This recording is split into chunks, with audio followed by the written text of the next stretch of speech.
you don't have the right to tell my 14-year-old daughter she has to carry her rapist baby. You understand to that? look that woman in the eye who was the born listen, of a rape. Do you understand that? That's a 14-year-old child. I know. If a 14-year-old child gets raped, you say that they have to carry that baby? I don't think two wrongs make a right. I don't think That's murder. not- I don't think think that's murder is wrong. an answer to.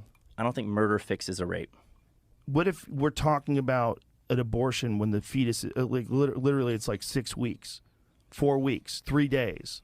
What if she just turned positive just now? Positive for pregnancy. I just disagree that. What if it just happened that today? You can like draw a line on when. You can't. Like once so life you has can't begun, do I don't at think you the draw very lines. moment. I would lay it out like this. I would say, it is wrong to intentionally kill an innocent human life. Abortion intentionally kills an innocent human life. Therefore, abortion is wrong. And I don't think any of the examples of like, oh well, how developed is it? You know, can it think? Is it conscious? Can it dream? Can it feel pain? So for you, it's the moment of conception. I think that if it's a human life, a distinct human life, then I think it's wrong to end its life.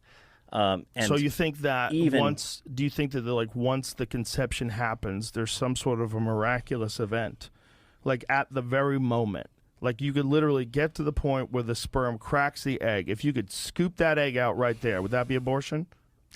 Well, I mean, at some point you're going to have to say there was a magic moment that happened because you believe that we eventually become valuable humans, right? Well, listen, where's the moment where you think the magic happened? When we start talking about harmful misinformation and the types of things that are considered, like that I say or that we tweet or the jokes that we make that are considered harmful misinformation, I'm like, well, what about calling that baby a clump of cells? I think that's harmful misinformation because then you're encouraging people to kill it like it's nothing when it's actually a human life. It's a developing human life. I think abortion is healthcare the way that rape is lovemaking. If we want to use rape as an example, I think they're opposites, and it's like these are euphemisms that we use. You know, we use the word healthcare. We're talking about a procedure that ends an innocent human life, and we're calling it healthcare. That's like calling rape lovemaking.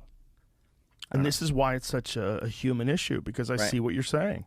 Life is valuable. Like, yes, and people almost were the victims of abortion, and they weren't. They went on to become these amazing people, and we would have lost them. Sometimes it's a failed abortion. Like there's people who've survived like a saline abortion, and they're damaged as a result of it, but they lived, and now they're born. They usually go on, ironically enough, to become pro-life activists. Oh, well, that's crazy. Yeah, that's wild. But it makes sense. I mean, if that's what made you, yeah, wouldn't you be a pro-life activist? Probably would be.